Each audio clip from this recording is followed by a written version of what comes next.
Now, this video today comes from West Hampstead, and thank you for joining back in and welcome back to the channel. We're doing another EICR today. We always do them. It's just it's our staple bread and butter. I think for most Sparks, this is just how life is now. This is what we do. And I muted an honest question online on Twitter the other day, the bane of my life, Twitter. I find it a bit of a toxic sort of dumping ground. I don't really know why I put up with Twitter, but I asked a simple question. How do you turn off that board because everyone's working from home now. So many people work from home and they've got Wi-Fi, Ethernet over power, you know, you've got these bidet toilets which need electric. You can't turn anything off. And I just asked it, and yeah, as normal, you just sort of get shot down in flames. That's what happens on Twitter. Now, bear in mind, we pre-warn the tenants before we do the test. Spat all over myself now. We pre-warn them before we get there, and we tell them, look, the power's going to be off for X amount of hours, or it'll be flicking. There's going to be disruption. Is basically the key, and they always say yes, fine, but then you get there on the day, and it's never okay. Am I actually getting a ticket? I did see a traffic warden out there. Well, if I am now, it's too late. Oh well, never mind. This is the thing, like. You can't price, I mean, you do price for it because just about every EICR, I just put 50 quid on for parking because it's just, there's no other way of getting around it, you know? And like we did a job the other day and I got there and like big mama stood in the kitchen with her 6 kids dangling around her ankles because of course kids aren't in school now. And like she's got one hand on the food blender in the kitchen, she's got another hand doing something else. One of the kids watching TV, the sister or something's upstairs on the phone to Chongling or something in China on some sort of video call. You know, I'm like, sorry, just got to turn the power off for 2 seconds. I don't really, you know, and it's never met with niceties. It's always like, nah, sorry, you can't do that. It's a very important phone call. I'm like, well, I told you it's got to go off. You were told about this. You know, if you've booked a meeting in or something, well, that's not my problem. You know, it has to go off. I can't do this. Otherwise, the certificate will just be one huge limitation, you know? Yeah, this is how I'm doing it. I just carry the laptop and you just fill it out as you go. Oh yeah, love my tough book. It's just something I seem to be encountering a lot, and you're trying to be nice about it, because the other problem is, like, if you get into a little bit of an altercation with a customer, because don't forget, this is being done through an agent, so there's a third person. And like, if you say, look, sorry, love, you know, you guys were told about this and I've got to turn the power off, I haven't got a choice. And the customer's like, all right, then fine. It's not too bad. But by the time that gets back to the agent, it'll honestly, because tenants always dramatise stuff. You know how it is. We all work in this field. And it'll end up being something like, oh, he was rude, he was abusive, completely unsympathetic to our needs. And like, no, it wasn't. It was just, you know, but that's how it is, and it's trying to avoid that. So, yeah, leave your thoughts below. I'd like to hear how some of you guys manage this. I mean, we just pre-warn them, and, you know, when we get there on the day, if there's some circuits we can't turn off, then you just put it down as a limitation. There's no other way we haven't really got another way of getting around it, you know, because this is the setup, you know, it's just how you do it. So, but leave it below. I'd appreciate your input just to hear how other contractors deal with this sort of situation. What I'm actually going to do before I go to this industrial unit, I'm just going to go back to this job in the back of Hampstead. We were actually here the other day. You haven't seen that content yet. It'll be coming out, I think, next week. But Naomi's done all the remedial work here, so I just want to run in and just make sure it's all been done as it's supposed to be, because I can't sign it off without actually seeing it. Quick undo of the booties. Yeah, this is basically just a quick check that everything electrically has been done that was supposed to be done. Fuse board in, good. Does that light work? Yes, it does. Because it's just little things like make sure the light fittings are working, make sure the dimmers are dimming correctly, just simple bits which are, to be fair, when you're rushing around doing EICRs, you know, when you're rushing from job to job, it is easy to miss a light bulb or something. Just left that here. Yeah. This is the reason you check. Yeah, this is the reason you check before you hand a property back over, check all your shit's cleared up. Not Naomi's fault, because it's easy to do. It's easy to miss this stuff when you're running and you're in a hurry. It's easy done. Ah, there's another one. Naomi, you're leaving the old lights out. Bless your cotton socks. Ah. Yeah, just make sure if you're the last contractor, everything's bolted. Everything's bolted tight. I know there are some people that are like, oh my God, it's appalling if you're missing, you know, clearing up after yourself and stuff. But why do you think it's places like, you know, Network Rail and stuff, they have a plan and a structure for this sort of stuff. Somebody does the job and there's a chain of 3 people. Someone does the job, someone else comes in behind and checks their work, and then someone else comes in and checks that person's work so they don't miss anything, because it's so important. That's why, you know, we're human. It's not, you're never going to get it right every single time. So this is a good way of just making sure it gets done on every job. Yeah, so now I've been here and just picked up this stuff. I'll head on down to Wembley. I'll see you down there in a sec. Before you know it. Sorry, wrong one we purchased accidentally. That's alright, isn't it? People should accept that shit. Yeah, be fine. Alright. Okay. Next stop. Back to mine, pick up my van. Oh, is it now? You see, she's the insinuator, honestly. Everyone puts me down, and it isn't. You're the insinuator of it.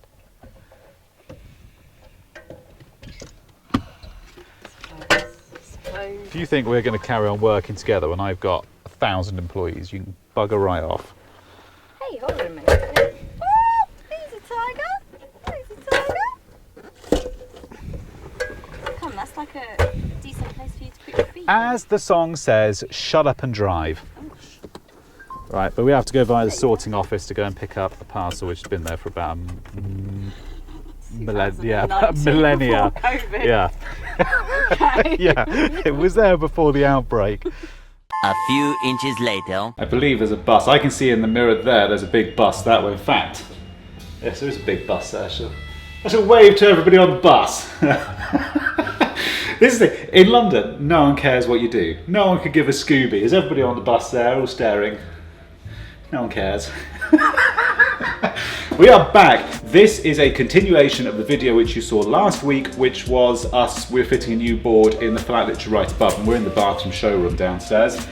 Because in London they like to split flats up and make them as complicated as possible, and that's what they've done here. You've got a shop downstairs, and upstairs you've got living accommodation. It's somebody else's property. So the main supply comes in here, and we've got what appears to be a TNS system, which interestingly enough, the main earth does not connect to that earth block for reasons I have no idea why. It goes up, but it does not connect to that earth block. I don't know why.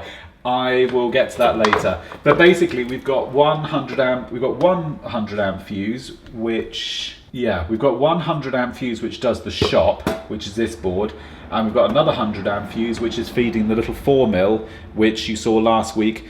Do you remember in the last video we said we were going to upgrade the main cable and we just didn't have time? Well, this is the job we're doing now. We're going to upgrade that cable. So you've actually got what looks like a 4mm MI, which goes straight to the top of that 100 amp isolator. So what we've got to try and do is we've got a 16mm T&E. We've actually run it in upstairs. I'll show you in a minute. We've got to somehow plot a course down to here.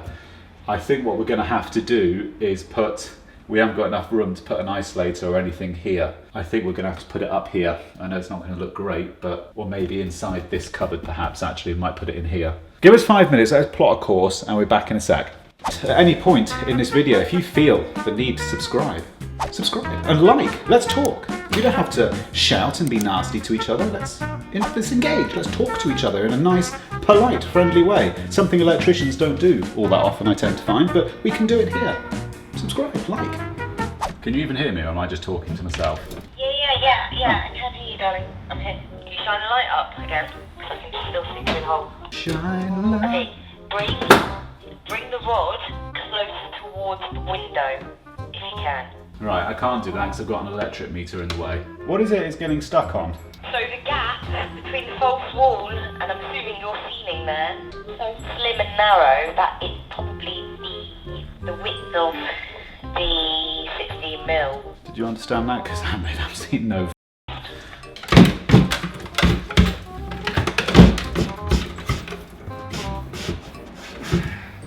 Just brute strength was all that was needed. So this is our 16 mil and our 10 mil earth we're running in separately. And what I was going to do is, we've got another one of these cutouts which you saw me fit the other week. So all I was going to do was, it's a bit tight trying to fit it. Maybe I can fit it in there, perhaps, just. If not, I'll just have to put it on there, something like that. And then this T&E will go into here, and then I'll just run a set of tails out to there. That's the plan.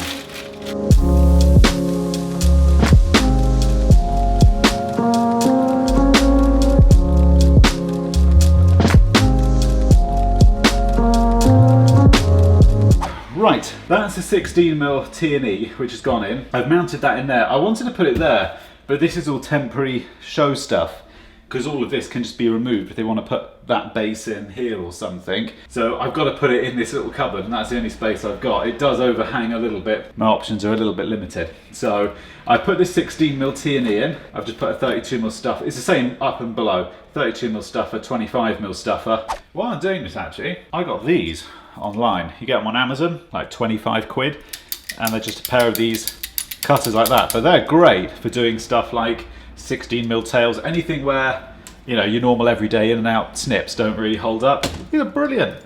And they were like 25 quid. I mean, you can cut, I was cutting a 4 mil armoured the other day. Cut through it okay. I don't think it does the jaws any favours, but for 25 quid, it's like, it doesn't matter, you know, but they're really good. I'll leave a link below. I heard there was a reg once, and don't quote me on this, I'm not the fountain of knowledge, and I openly accept that, but I remember there was a reg once, I'm sure of it. The fuse that protects the cable, it doesn't have to be on the front of the cable. It was years ago during an NIC assessment, and I was sat down.